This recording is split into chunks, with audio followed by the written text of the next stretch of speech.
রাহিম নামে এক যুবক দরিদ্র পরিবারে জন্ম নেয়। বাবার মৃত্যু, মা অসুস্থ, ছোট বোনের পড়াশোনা চালানো কঠিন।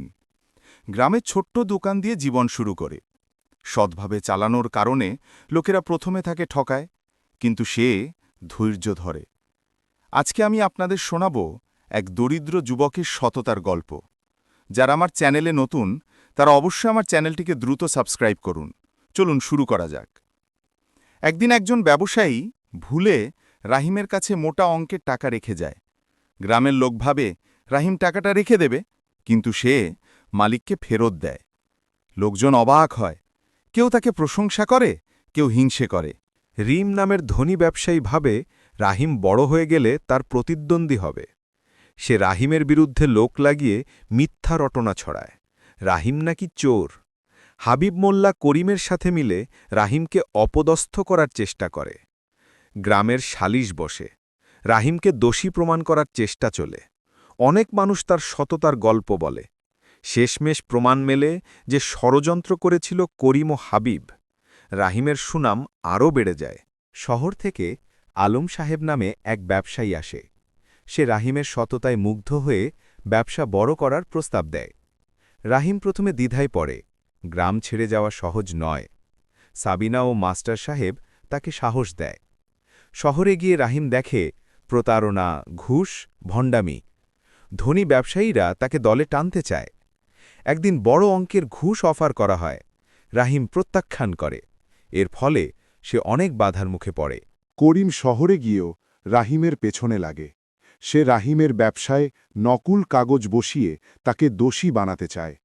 পুলিশ এসে দোকান সিল করে দেয়। রাহিম হতাশ হয়, কিন্তু হাল ছাড়ে না। রাহিমের মা অসুস্থ হয়ে পড়ে।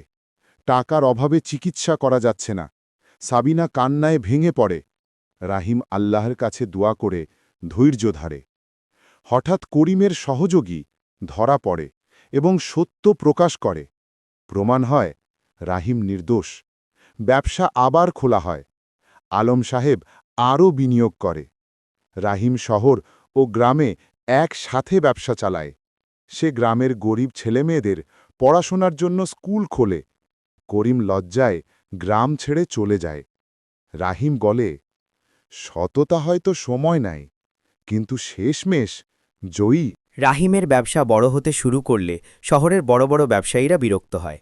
তারা ভাবে একজন গ্রাম থেকে আসা গরিব ছেলে তাদের টেক্কা দিয়ে এগিয়ে যাচ্ছে, এটা তারা সহ্য করবে না। তাই তারা রাহিমকে ব্যবসায়ী সঙ্গে যোগ দিতে বলে। কিন্তু রাহিম জানে সেখানে ঘুষ, মিথ্যা ও দুর্নীতি ছাড়া টিকে থাকা সম্ভব নয়। সে সোজা অস্বীকার করে।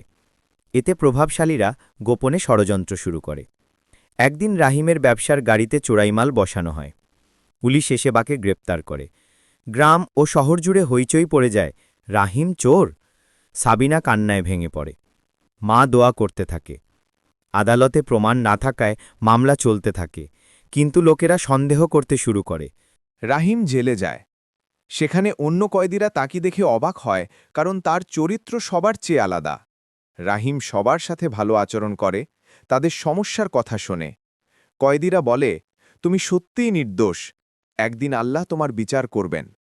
জেলের ভেতরেও সে সততার আলো ছড়ায়।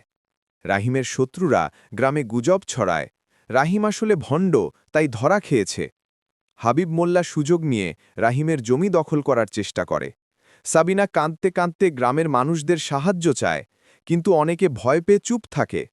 শুধু মাস্টার সাহেব দৃঢ়ভাবে দাঁড়ান এবং বলেন, রাহিম নির্দোষ, সময়ই প্রমাণ দেবে। একদিন হঠাৎ আলম সাহেব গোপনে একজনকে ধরে ফেলে, যে আসলে করিমের লোক। সে স্বীকার করে যে রাহিমের গাড়িতে মাল বসানোর কাজ তারাই করেছিল। প্রমাণ সংগ্রহ করা হয়। ধীরে ধীরে রাহিমের মুক্তির পথ তৈরি হয়। আদালতে বড় শুনানি বসে। শত্রুপক্ষ অনেক টাকা খরচ করে মিথ্যা সাক্ষী হাজির করে, কিন্তু হঠাৎ করিমের লোক সত্যি স্বীকার করে ফেলে। সবাই হতবাক হয়ে যায়। বিচারক ঘোষণা করে রাহিম সম্পূর্ণ নির্দোষ। আদালত কক্ষে করতালি পড়ে যায়, কিন্তু শত্রুরা কালো মুখ করে বের হয়। জেল থেকে মুক্ত হয়ে রাহিম আবার ব্যবসায় নামে। এবার মানুষ দ্বিগুণ ভরসা করে। শহরের সাধারণ মানুষ তাকে নিজের সন্তান মনে করতে শুরু করে। রাহিম গ্রামে গিয়ে অসহায় মানুষদের ঋণমুক্ত করার জন্য তহবিল তৈরি করে। গ্রাম থেকে শুরু করে শহর পর্যন্ত সবাই তার প্রশংসা করে। সাবিনা উচ্চশিক্ষার জন্য শহরে ভর্তি হয়। রাহিম গ্রামের ছেলেমেয়েদের জন্য স্কুল তৈরি করতে শুরু করে। সে বলে, আমি চাই গ্রামের কেউ যেন আমার মতো কষ্টে বড় না হয়। গ্রামে হাবিব মোল্লা ও করিমের প্রভাব কমে যায়, কিন্তু তারা চুপচাপ আবার নতুন ষড়যন্ত্র আঁকে। করিম শেষ চেষ্টা করে। সে রাহিমের বিরুদ্ধে শহরের বড় প্রজেক্টে নকল কাগজ দেখিয়ে তাকে আবার ফাঁসাতে চায়। এবার রাহিম বুদ্ধি খাটিয়ে আগে ভাগেই সব কাগজপত্র যাচাই করে রাখে। ফাঁদ উল্টো করিমের দিকে গিয়ে লাগে। করিম ধরা পড়ে যায় এবং সবাই তার আসল রূপ বুঝে ফেলে। রাহিম শহর ও গ্রাম মিলিয়ে বিশাল ব্যবসা দাঁড় করায়, কিন্তু তার মূল লক্ষ্য থাকে শিক্ষা ও সৎ জীবন। সে গ্রামে মসজিদ, স্কুল, হাসপাতাল তৈরি করে। মানুষ তাকে গ্রামের আলো বলে ডাকতে শুরু করে।